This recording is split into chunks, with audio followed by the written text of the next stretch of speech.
Verão. Neville Goddard. 29 de janeiro de 1963. Temos falado sobre a lei de Deus e a promessa de Deus. A lei de Deus é condicional. Você não pode estar em um estado e não sofrer as consequências de não estar em outro estado, e você e eu somos livres para imaginar qualquer estado no mundo e, imaginando esse estado, podemos ocupá-lo. Ocupando o estado, nós o fertilizamos, tendo-o fertilizado, ele tem sua própria hora marcada para sua realização.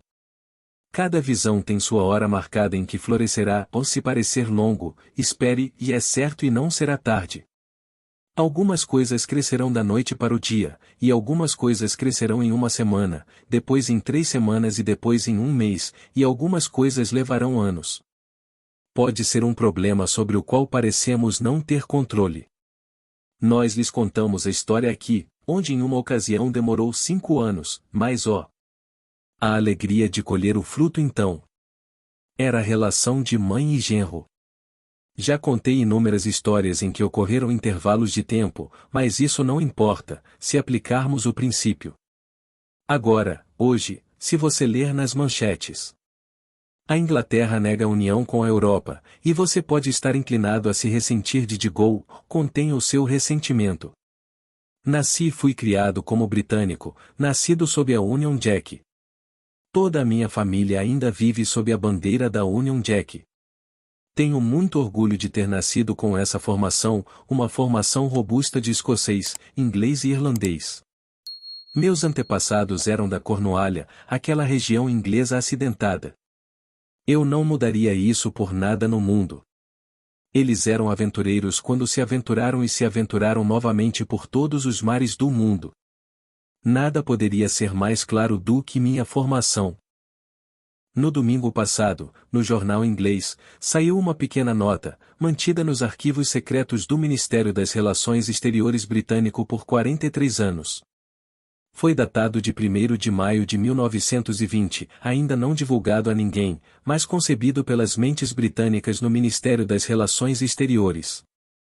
Eles conceberam e escreveram.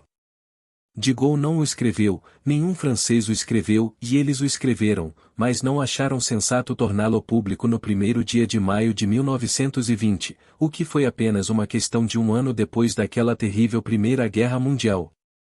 Guerra Mundial, quando a flor da masculinidade da Inglaterra foi massacrada nas trincheiras. As universidades ficaram vazias e todos os cérebros da Inglaterra afundaram. Depois veio a Segunda Guerra Mundial e, após 4 semanas, a França ruiu como uma bonequinha de papel. E a Inglaterra, e apenas a Inglaterra, resistiu até a chegada da América, mas ela manteve-se sozinha, ou hoje não haveria França. Só haveria uma Alemanha unificada sob Hitler, sabemos disso. E por isso hoje tendes a julgar com demasiada severidade, pela sua atitude, aquele que tornou possível hoje ter uma França. Deixe-me citar agora este memorando, datado de 1º de maio de 1920. Não devemos insistir agora ou no futuro na amizade da França. Nada pode alterar o fato fundamental de que eles não gostam de nós em França e nunca irão gostar. Estou a citar com precisão, e nunca irão gostar, exceto pelas vantagens do povo francês, pois podem extraí-las dos ingleses. Agora, um francês não escreveu isso. Os ingleses escreveram isso do Foreign Office, que é como o nosso Departamento de Estado, pois são eles que determinam a política externa. Isso foi considerado um julgamento dos cérebros da Inglaterra de 1920, e levou 43 anos para acontecer. Então, tendo lido isso na imprensa inglesa impressa no domingo passado, e citado novamente aqui no jornal matinal de segunda-feira, só posso louvar ao Senhor Deus por ele ser completamente impessoal. Não importa se ele é inglês, francês, americano ou russo, é apenas lei. Se é nisso que acreditam, é isso que estão colhendo, e a lei da colheita idêntica. Eles acreditaram e verificaram-no nos arquivos secretos do Ministério dos Negócios Estrangeiros, e então, 43 anos mais tarde, surgiu a oposição, quando se pensaria, a julgar pelos níveis humanos, que qualquer coisa neste mundo que a França tivesse feito, seria acolher de braços abertos a Inglaterra, que tornou possível que ainda hoje exista uma França. Mas a Inglaterra plantou a semente e plantou-a com firmeza e ela foi regada ao longo dos anos. E então vem e Deus nunca esquece, ele não pode esquecer, ele observa tudo, ele vê tudo, nada está escondido de Deus, ele vê exatamente o que você está fazendo. Filho do homem, você viu o que os anciãos da casa de Israel estão fazendo no escuro, cada um em sua sala de pinturas? Ezequiel 8 versículo 12. Achamos que ninguém nos vê. Eu digo, e nada está escondido de Deus. Se não tivesse sido publicado nos jornais ingleses de domingo, você e eu não saberíamos que algum grupo inglês o plantou. Sou americano por adoção, mas não posso apagar meu amor pela Inglaterra. Todo o sangue físico que flui através de mim vem da Escócia, Inglaterra e Irlanda. Um pouco de holandês veio do lado da minha mãe, pois eles também eram individualistas rudes, vivendo de diques, vivendo de água, na verdade. Mas embora fisicamente eu gostaria de me ressentir, estou feliz por ter visto isso. Eu sabia que em algum lugar a semente havia sido plantada, pois não é possível que algo cresça neste mundo sem ter uma raiz da qual brote. Então eu te pergunto, conhecendo esta lei, pois aqueles que fizeram isso, não sabem nada desta lei que você conhece, que é a lei da falsificação dos registros, se eles conhecessem as Escrituras como vocês conhecem, da história dos injustos mordomo, Lucas 16, guardião dos porcos, e o porco é o símbolo de Cristo. Eu lhe contei minha visão do porco. Encontrei-o e depois veio o crescimento do porco, mas não o alimentei tão bem como deveria tê-lo alimentado no intervalo da descoberta, e quando vi o mesmo porco anos depois, encontrei-o. O que eu encontrei? Descobri que a imaginação cria a realidade, e no intervalo dessa descoberta de que a imaginação cria a realidade, esqueci, então ele não estava bem alimentado. Mas sempre lembrei que imaginar cria a realidade. Não importa o que você me diga, na verdade eu mudaria o fato, pois a verdade não depende do fato, mas da intensidade da imaginação. O verdadeiro registro é minha memória. Funcionando neste nível, demora um pouco para nos persuadirmos quando a razão o nega e os nossos sentidos o negam. Se estivéssemos funcionando em níveis mais elevados, tudo estaria imediatamente sujeito ao nosso poder imaginativo. Neste nível demora um pouco, e por isso é preciso persistência, é preciso paciência, é preciso diligência. Estas são as coisas que pagamos, o preço que pagamos pelos frutos que procuramos colher neste mundo. Aqui temos sempre em mente a distinção entre estados e o ocupante do estado. Você é um ser imortal ocupando um estado. Esse estado pode ser pobreza, riqueza, saúde, doença, pode ser conhecido neste mundo ou desconhecido, mas são apenas estados. Você não é conhecido nem desconhecido, você é imortal, você não é rico nem pobre, e isso realmente não o define. Você pode presumir que sim, e na medida em que estiver convencido de que o é, você produz o fruto desse estado, mas você não é nem rico nem pobre. Você é imortal, destinado a herdar todo o vasto universo, pois é o propósito de Deus dar-se a você como se não houvesse outro no mundo, apenas Deus e você, e nem mesmo Deus e você, apenas Deus, e você é Ele. Esse é o propósito. Ouça estas palavras. Santo Pai, guarde-os no nome que me deste, para que sejam um, assim como nós somos um. João 17 versículo 11. O nome que ele me deu é o seu nome, e ele é chamado de Santo Padre. Como poderia ele dar-me o nome de Pai? Santo Padre, se ao mesmo tempo não me dá o filho que me faz pai? Não posso ser pai e não ter filho. Deve haver um filho para testemunhar minha paternidade. Então ele me dá seu filho unigênito, e ao fazer isso ele me dá a paternidade.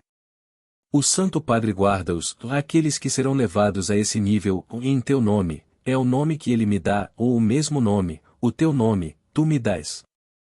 Qual é o nome? O nome é Pai. E falo da maneira mais maravilhosa, e apresenta o seu filho unigênito e ninguém diz quem ele é. Você sabe quem ele é, e sabe que ele é seu filho, e sabe que ele não é apenas seu filho, mas ele sabe que você é o pai dele. Nesse exato momento você herda a glória que é o Pai, ou mais a glória desta herança celestial, que é todo o vasto universo.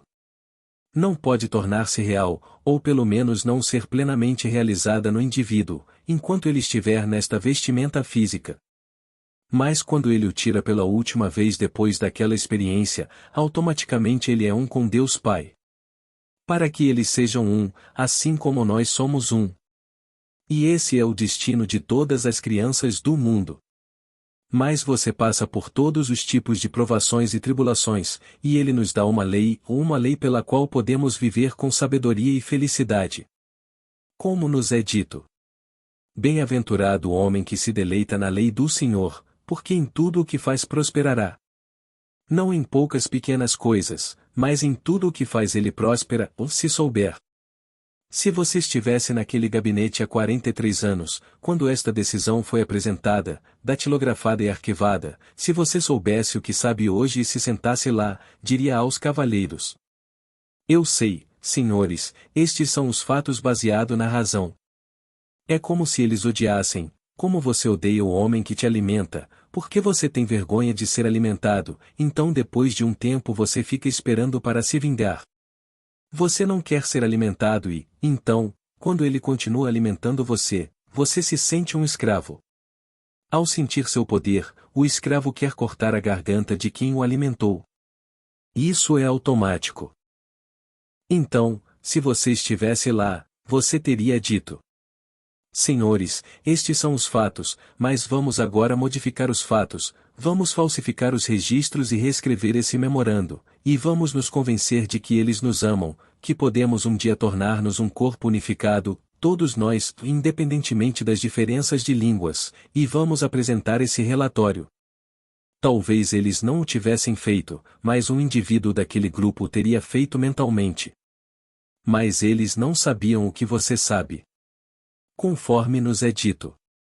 Os sábios da antiguidade, os profetas e os reis teriam dado qualquer coisa para ter ouvido as coisas que ouvistes e para ver as coisas que vistes, e não o fizeram.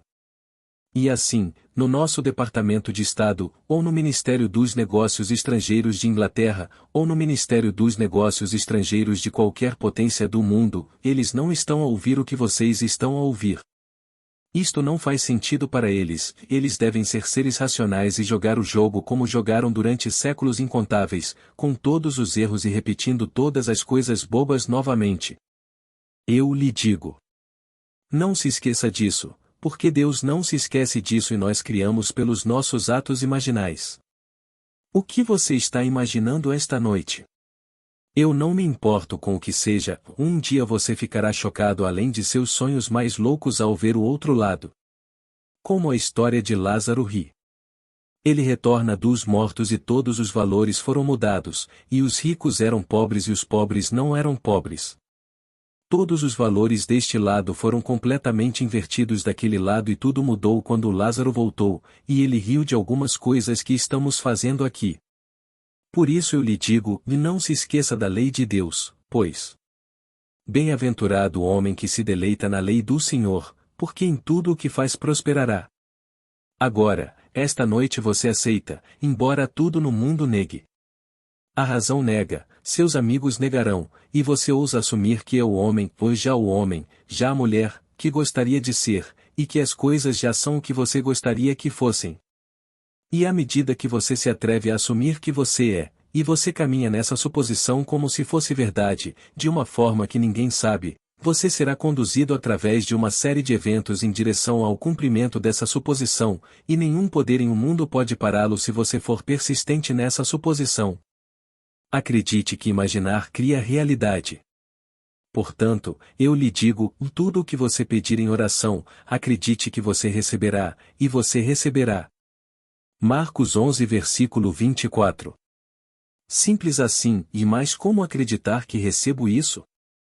Se neste exato momento eu acreditasse que recebi o que hoje nego, olharia o mundo de forma diferente.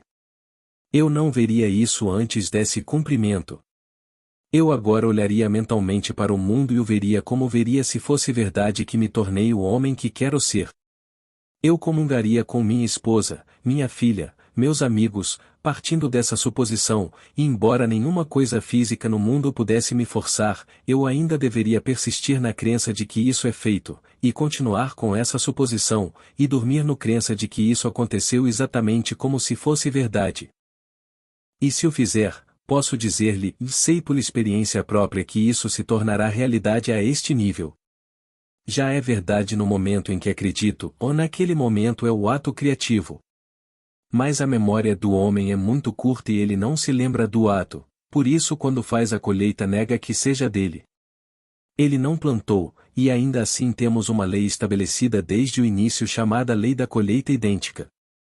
Enquanto a terra durar, a sementeira e a colheita, o frio e o calor, o verão e o inverno, o dia e a noite, não cessarão. Gênesis 8 versículo 22.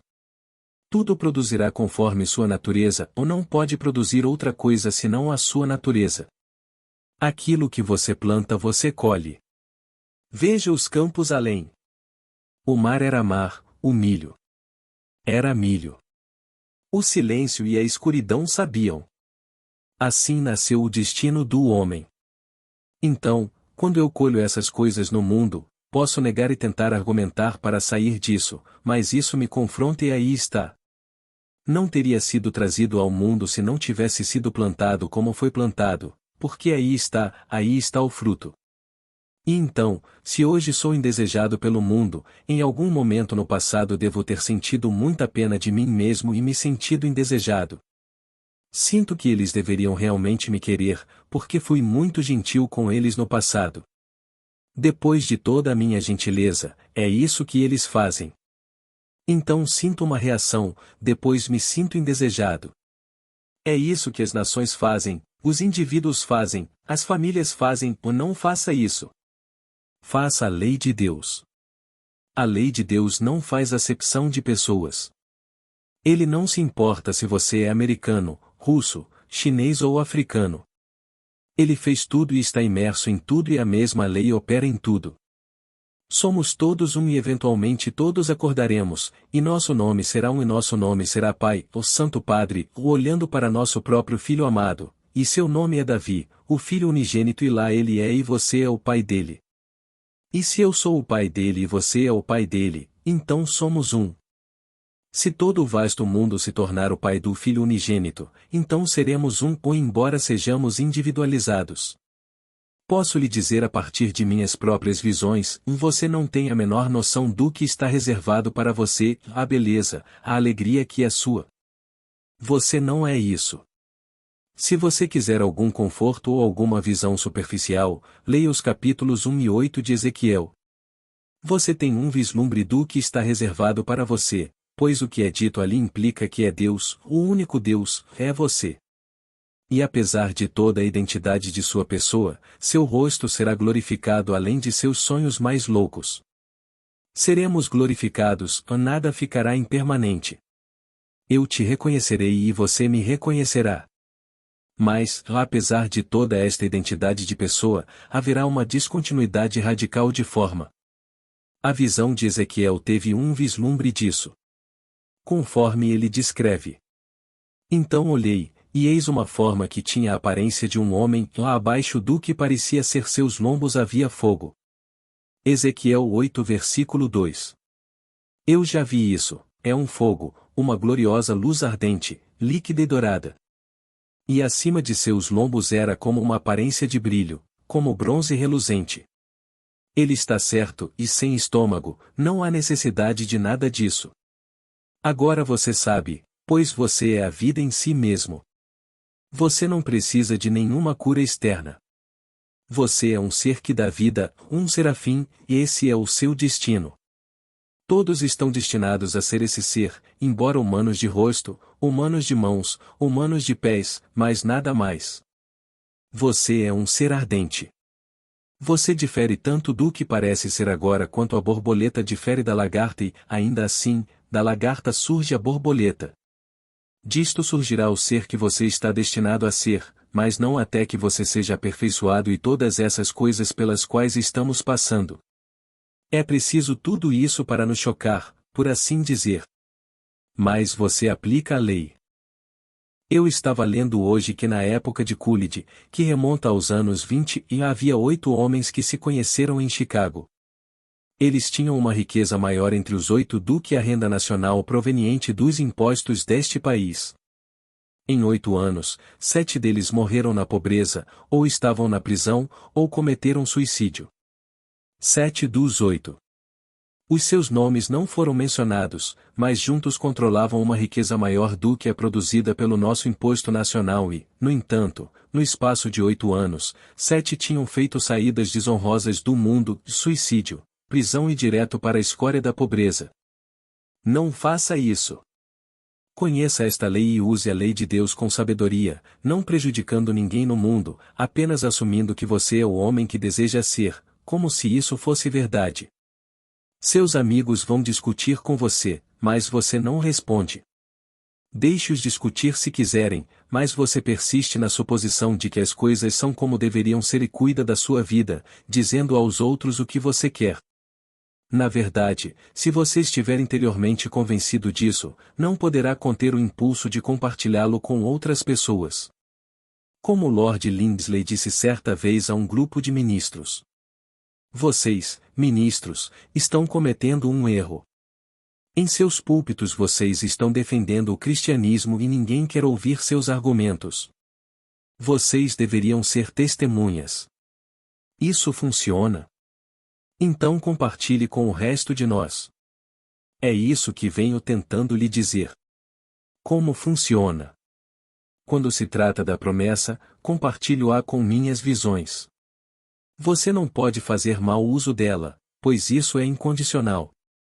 A lei, sim, você pode produzir os resultados, porque isso é condicional. Você entra num estado, permanece num estado, e isso produz um resultado. Quando se trata da promessa de Deus, você não pode produzi-la, ou Deus dá isso a você, é graça, é incondicional. E posso lhe dizer, tudo o que é dito nas Escrituras de Jesus Cristo, um dia será dito a seu respeito. É o modelo de cada criança nascida de mulher, todos desempenharão esse papel. Não se preocupe, e a crucificação acabou. Não pense que você está caminhando para esse fim desastroso, já acabou. Ouça as palavras. Pois, se fomos unidos a Ele numa morte como a dele, certamente seremos unidos a Ele numa ressurreição como a dele. Romanos 6 versículo 5. Assim a morte acabou ou a ressurreição ocorre individualmente, um por um. Não se preocupe com o fim cruel, isso acabou. Deixe a sua esperança ser totalmente colocada nesse presente, então você será ressuscitado da sepultura, pois você será, todos serão. Enquanto isso, jogue plenamente e conceda a todos o bem que ele lhe pede, sem colocar a mão no bolso. Conceda-o através de um ato imaginário de sua parte. Tente ser o mais fiel possível a esse ato imaginal ou acredite na criatividade desse ato imaginal e, ao fazê-lo, todos eles se tornarão a personificação do que pediram de você. Tenha em mente o que dissemos anteriormente. Estas grandes nações lideradas por homens sábios não ouviram o que você está ouvindo, e se ouviram, não tiveram ouvidos para ouvir, porque não agiram de acordo com isso. Eles estavam convencidos de que eram indesejados, e então, com o tempo, todas as visões tendo a sua hora marcada, e essa visão floresceu, e hoje eles estão colhendo o fruto de uma semente que eles próprios plantaram há 43 anos. Mas não se deixe levar esta noite, ao ler as manchetes ou ouvir o rádio, que o ingrato francês fez isso e aquilo, eles não tiveram escolha alguma no assunto, se você conhece esta lei. Ele foi incentivado a desempenhar o papel que desempenha porque a Inglaterra plantou a semente que plantou. Eles poderiam hoje à noite plantar outra semente e amanhã seriam tão bem-vindos que simplesmente envergonhariam os franceses se oferecessem. Poderia ser, se soubessem como plantar a semente. Eles poderiam plantar uma semente de serem bem-vindos e desejados naquele corpo maravilhoso de homens, porque eles são maravilhosos. Todos eles deram muito ao mundo. Os franceses sim, os alemães sim, os dinamarqueses, todos eles. Não há ninguém nesse enorme grupo que não tenha dado tanto ao mundo. E assim eles poderiam, de braços abertos, trazer todos eles, e eles poderiam fazer um mundo maior. Mas alguém tem que plantar a semente, e estou feliz que alguém tenha publicado isso no Los Angeles Times. Foi publicado apenas no dia anterior no Times inglês e citei-o com precisão. Não só disse que isto não iria mudar e era fundamental, um fato fundamental que eles eram indesejados, indesejáveis e mais que sempre o seriam. Esse é um conceito estúpido. Não há nada sempre. A única coisa que é eterna e sempre é que você receberá o presente de Deus, que é Ele mesmo. Fora disso não há nada fatalista no mundo de Deus. A única coisa fatalista nos é dada tão claramente no livro de Romanos 8 versículo 29, 30. Quando Ele nos chama um por um. Porque aqueles que Ele de antemão conheceu, Ele também predestinou para serem conformes à imagem de seu Filho, para que Ele seja o primogênito entre muitos irmãos. E aos que predestinou também chamou, e aos que chamou também justificou, e aqueles a quem justificou, também glorificou. Portanto, somos pré-conhecidos e predestinados, predestinados e chamados, chamados e glorificados, glorificados e depois justificados. Essa é a única predestinação que posso encontrar. Sim, existem outras passagens, mas isso não tem nada a ver com você ser rico. Você não está predestinado a ser rico e não está predestinado a ser pobre, a ser conhecido ou desconhecido, a escolha é sua. Mas quando se trata do outro, esse é o dom predestinado de Deus. Ele vai se entregar a você. Deus está determinado a dar-nos, a todos nós, a si mesmo, como se não houvesse outro no mundo. Apenas Deus em você e Deus em mim, e então apenas Deus, e individualizado. E nem na eternidade seremos absorvidos por um Deus, perdendo a nossa individualidade, nunca. Eu sou individualizado, você é individualizado e tendemos sempre para uma individualização cada vez maior, e ainda assim, Deus. Agora, vamos entrar no silêncio.